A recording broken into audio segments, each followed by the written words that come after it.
Hey guys, welcome to my channel, The Financeopedia, and you are again with me, Shayan Chatterjee. So, in our last video, we covered the basics of sole proprietorship and some details about the partnership firm. So, today it comes the company part to our story. So, without further wasting any time, please give a thumbs up and subscribe to my channel. If you like this video, please share to your friends. So, let's begin. A company must have a separate legal entity. This concept is known to every commerce people, but many of us don't know the reason behind it. So, understand this fact, I have to bring Mr. X again to our story. So, let's begin. Mr. X has a business of sweet corn. He invested 1,000 rupees for one day. He bought his all stocks, etc., like butter, like sweet corn, etc., etc., and he sell his product whole day. And after whole day business, he earned a revenue of 1,500 rupees. 1,500 rupees. So the profit for now is 500 rupees. He meeting up all his expenses, and after that he earned a profit of 500 rupees. Then he just folded off his old whole business and coming back to home. On the way to his home, his wife called him and tell him that bring some products from home, like let's say some potatoes, some vegetables, and it cost him 100 rupees.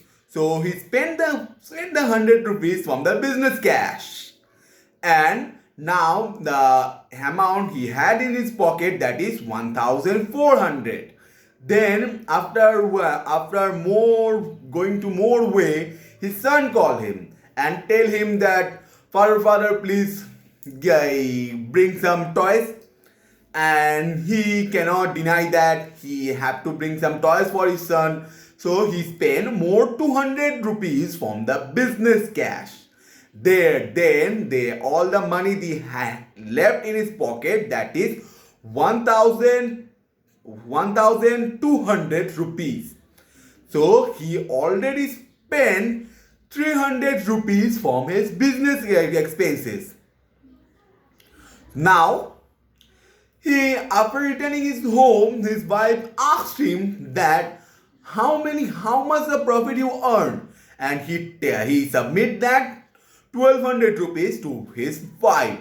And then she called her, then she tell him that after whole day business you earned a profit of just 200 rupees, which is just 20%. After all that hard work, no, you must not continue this business because the return of investment is not up to the mark. It's not as I expected. But is he really earned a profit of just 20%? Do not have to continue his business really? I said no, because he earned a profit of 50%, which is a huge amount of profit for a small business.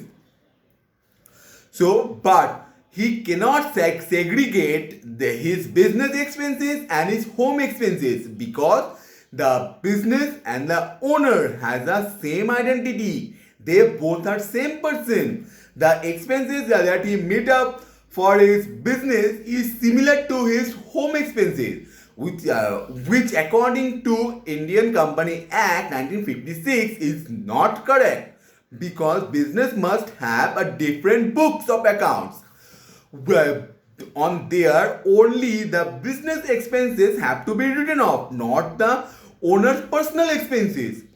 So it comes to the separate legal entity concept. Now, after separate legal entity concept, the business and the owner has a different identity. So all the expenses meeting up for his business is meeting up by his business, who has now a different identity. All the expenses beared for his business is behalf of his business, and Mr. X is now a totally different person. his personal expenses don't come to the business books because they are the different identities. They have no connection with each other. So now, if the business took some loan or borrow some money from this creditor, bought some goods on credit, then that total debt is on the business, not on the owner. So because they are separate legal identity, business have his different PAN number according to Indian government, and he have another identity as a tax rule. So they have no connection. Now there comes the concept of limited liability, because they are totally different person. If Mr. X took some loan from bank and he failed to repay it, is bank have any right to charge Mr. Y for it? Why he goes to charge Mr. Y? Because he is a different person. Didn't took the loan. The loan is taken by Mr. X. Same concept goes to this business also, because now two persons have different identity. They are different from each other, not similar. To understand more what is limited liability, I want to say something more. Now the business have another legal entity. He is different from his owner. The owner took every loan from behalf of his business is the name of his business, because here if business took a loan from the bank charges the business for the repayment of this, and if the business failed to repay that amount of money after selling off his all assets, the bank has no rights to charge the owner of the business, because he is a different legal identity. He do not take any loan behalf of his own. All the loan taken is by his business, not from the owner. So it is totally clear to everyone that legal entity concept is very important for a business. Now another confusing factor for many commerce people, that why capital comes to the liability side, because it's the owner money and he invested in his own business. So why it is liability for a person, for a business? Now to understand this story, I tell you something. If you are a person and you took some loan from bank, is the loan is your asset? No. The loan is your liabilities. Let's say you took a loan from bank 1 lakh rupees, and you have to put that 1 lakh amount to your liability side as a bank loan, and the amount that you received 1 lakh rupees, the cash or the cash at bank, it have to put in the asset side. As an asset you have the money, and as a liability you have the loan, because you have to repay this after some amount of time. Same concept comes to the business also. Business took a money from his owner, let's say 5 lakh rupees, and business have to repay that amount 5 lakh rupees to his owner after some time. So the business have 5 lakh rupees as a capital, which is borrowed from his owner, which he have to repayment after meeting up all his business, maybe under time of liquidation. So this comes to the capital portion, which is in the liability side. And after investing that 5 lakh rupees, the assets that he bought, like some furniture, some machines, and some stock, and after all this thing, the cash which is left in his bank or his cash box, comes to the asset side. So all the products bought by the money comes to the asset side, and all the money took from the owner is comes to the liability side as a capital. So now you understand some basic things of a company, or you can say of a business. Now there is two types of company according to Company Act 1956 or Company Act 2013. The private company and public company. For a private company, the company could bring the capital from his notable people, which is maximum is 50.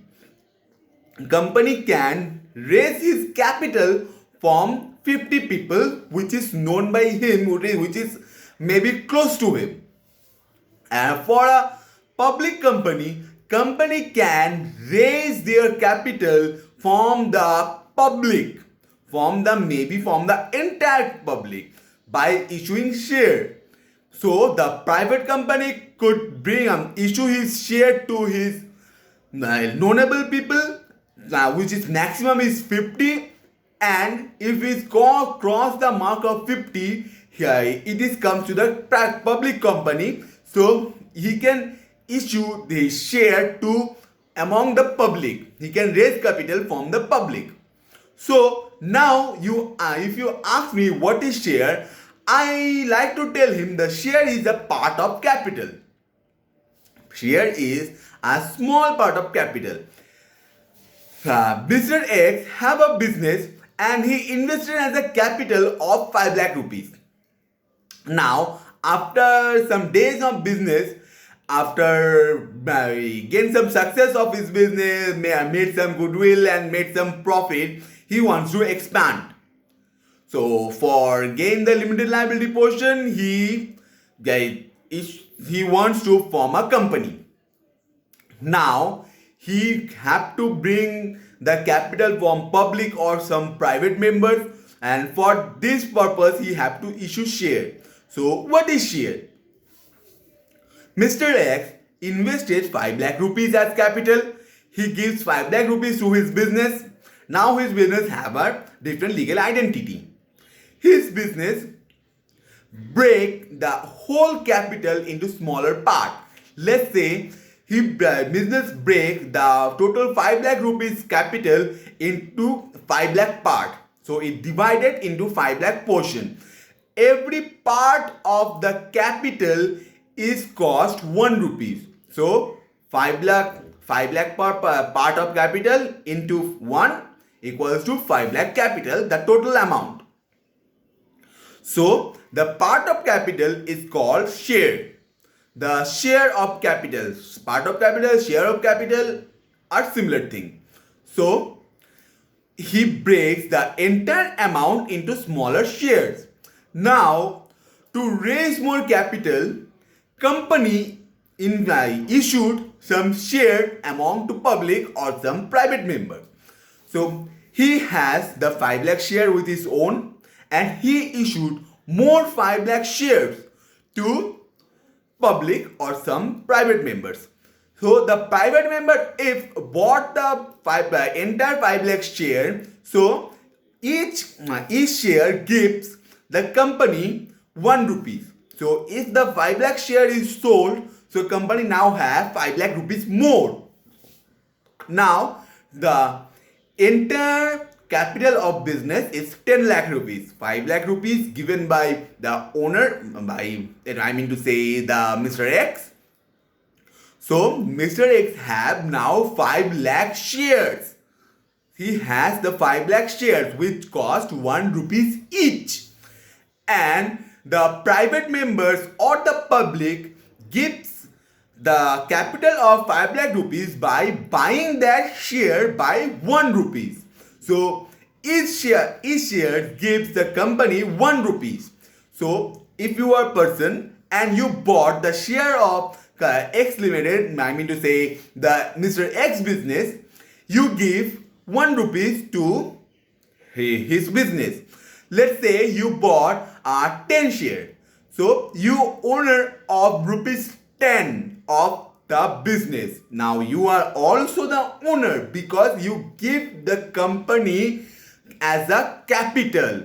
So if you are a owner invested the capital in the business and you also invested 10 rupees for his business. So you are also a owner of the company. Now it brings the concept that every shareholder is the owner of the company. It maybe you could have only one share, but you are you are sharing the ownership of the company. Now there are so many things that I love to cover in the company topic. So I will definitely cover the whole thing that I know in various videos. So stay with me and subscribe to my channel to know more about the company portion. After covering the company portion, I like to introduce what is share market, what is stock exchange, and especially what is mutual fund. And I have a new concept right now that I like to share that is called derivatives. So stay with me, subscribe to my channel, give a thumbs up if you like this video, that motivates me, and share it among your friends. Thank you, give your love and support to me. Bye bye, sayonara, have a nice day.